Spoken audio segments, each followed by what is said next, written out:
बच्चों, मेरा नाम अजय कुमार चतुर्वेदी है और मैं आज आपको क्लास 12 की मैथमेटिक्स पढ़ाने जा रहा हूँ। ठीक है ना। तो क्लास 12 की जो मैं मैथमेटिक्स पढ़ाने जा रहा हूँ वह एनसीईआरटी पैटर्न एनसीईआरटी पैटर्न पर आधारित है। ठीक है। तो बच्चों, पहले आपको यह जानना होगा कि आपको 12th में कितनी बुक्स पढ़नी है। ठीक है। 12th में आपको गणित की 2 बुक पढ़नी है, यानी कि एनसीईआरटी की गणित की 2 किताबें हैं, भाग 1 और भाग 2। जैसा कि आप बोर्ड पर मैं आपको दिखा रहा हूं, देखिए मैंने लिखा हुआ है बोर्ड पे गणित एनसीईआरटी बुक। ठीक, इसमें 2 की देखिए मैंने 2 भाग में बटा हुआ है। पहला भाग हमारा गणित भाग 1 है, दूसरा भाग मेरा गणित भाग 2 है। तो मैं आपको ये बताना चाहूंगा पहले आज मैं कोई इंट्रोडक्शन ये देना चाहता हूं कि आपको कौन कौन से टॉपिक्स पढ़ने हैं।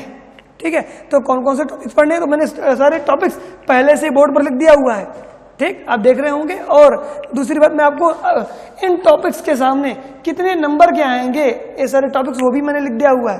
तो आपको ध्यान ये रखना है कि कितने टॉपिक्स में पढ़ने हैं, यानी पहली बुक में कितने टॉपिक्स पढ़ने हैं और दूसरी बुक में कितने टॉपिक्स पढ़ने हैं, ये बहुत जरूरी है। तो ध्यान से देखिएगा। आप देखिएगा गणित भाग 1 में पहला चैप्टर हमारा है संबंध तथा फलन।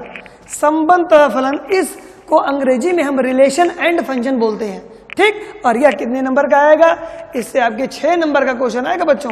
ठीक है, ध्यान से देखिएगा। दूसरा चैप्टर है मेरा त्रिकोणमितीय प्रतिलोम त्रिकोणमितीय। ध्यान से देखिएगा, दूसरा चैप्टर मेरा क्या लिखा हुआ, प्रतिलोम त्रिकोणमितीय। ऐसे कितने नंबर का क्वेश्चन आएगा, 4 नंबर, 4 मार्क्स का बच्चों इससे क्वेश्चन आता है। तीसरा देखिएगा आप, तीसरा चैप्टर मेरा आव्यूह है। आव्यूह से 7 मार्क्स का आएगा, 7 नंबर के आएंगे। सारणिक से चौथा चैप्टर हमारा सारणिक है, जिससे 6 मार्क्स आएगा बच्चों। पांचवा टॉपिक सततता और अवकलनीयता।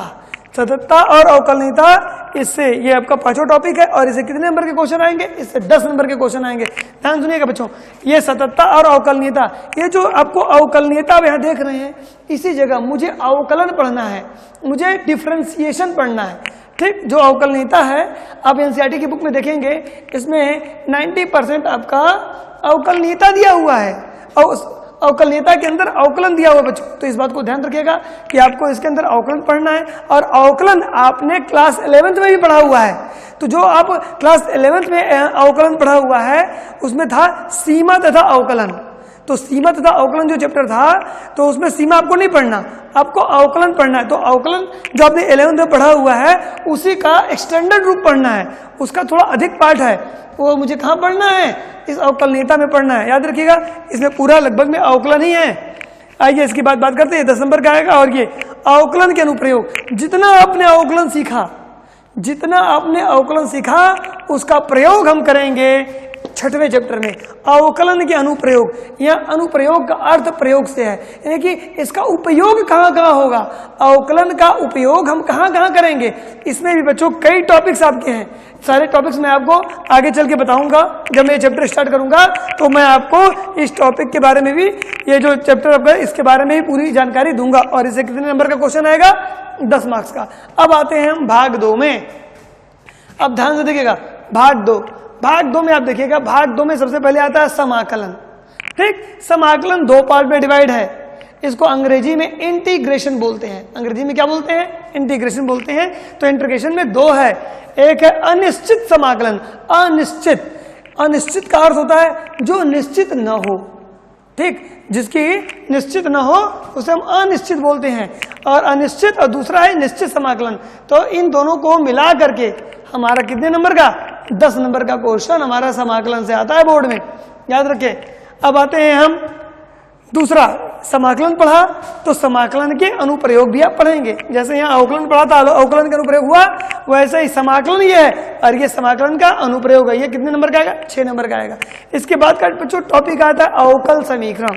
यह भी आपका, ये जो अवकल समीकरण टॉपिक 6 मार्क्स से देख रहे हैं, यह टॉपिक आपका अवकलन और समाकलन दोनों को मिला करके ये बना हुआ है।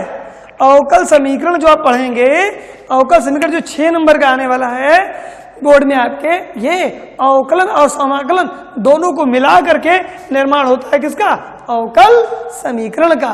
याद रखिएगा। जब यहां तक हम पढ़ लेते हैं, ये भी 6 नंबर का आएगा बच्चों। आप यहां देखें, वेक्टर पढ़ेंगे हम। वेक्टर कितने नंबर का है, वेक्टर 6 नंबर का है। वेक्टर का मतलब सदिश। वेक्टर को हिंदी में हम सदिश बोलते हैं। तो सदिश हमारा कितने मार्क्स का आएगा? 6 नंबर का। इसके बाद आएगा पांचवा हमारा आएगा त्रिविमीय ज्यामिति, यानी कि 3D बोलते हैं इसको, इसी को हम बोलते हैं 3D। इसी को बच्चों हम लोग अंग्रेजी में 3D बोलते हैं। तो 3D ये जो त्रिविमीय ज्यामिति है उससे हमारे 13 मार्क्स के क्वेश्चन आएंगे। कितने मार्क्स के? 13 मार्क्स के क्वेश्चन आएंगे। और यहाँ देखिएगा फिर आएगा रैखिक प्रोग्रामिंग। ठीक, ये रैखिक प्रोग्रामिंग कहीं कहीं आपको लिखा मिलेगा रैखिक प्रोग्रामन, तो कोई बात नहीं है, इसको बोलते हैं लीनियर प्रोग्रामिंग। अंग्रेजी में क्या बोलते हैं? Linear programming. और इसे कितने नंबर का क्वेश्चन आएगा? इसे 6 नंबर का क्वेश्चन आएगा। और फिर देखिएगा सातवां लास्ट प्रायिकता है प्रोबेबिलिटी। आप प्रोबेबिलिटी से कितने नंबर का क्वेश्चन आएगा? 10 नंबर का क्वेश्चन आएगा।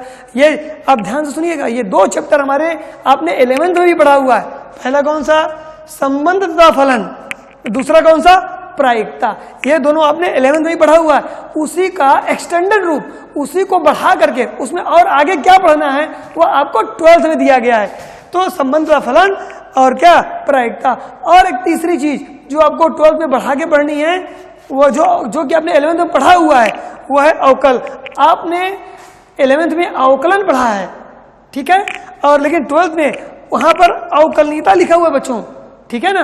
तो इस अवकलनीयता में भी आप अवकलन ही ज्यादा पढ़ेंगे, आप अवकलन ही ज्यादा पढ़ेंगे, ठीक है ना।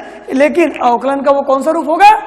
विस्तारित रूप होगा, विस्तार होगा। इसमें आप चेन डिफरेंशिएशन पढ़ेंगे, ठीक है। तो मैं इसकी बात बाद में करूंगा।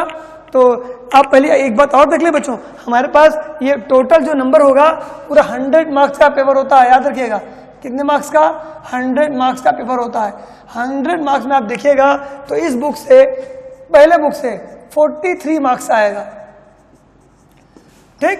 पहले बुक से 43 नंबर आता है, और आप जब भाग 2 पढ़ेंगे इससे 57 नंबर 57 मार्क्स आता है। तो आप देखिए पहले बुक में 43 मार्क्स, आप जोड़ लीजिएगा इन सारे अंकों को, ये पूरे जोड़ करके 43 आएंगे।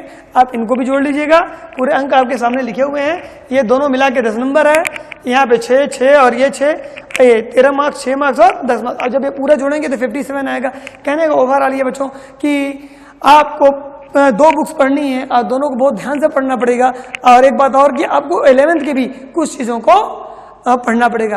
अब मैं आपको बताने जा रहा हूं, अभी तक तो मैंने जो बताया आपको, मैंने पेपर के बारे में बताया, अरे आपके सब क्या पढ़ना है मैथमेटिक्स में ये मैंने बताया, दोनों बुक्स के बारे में बताया।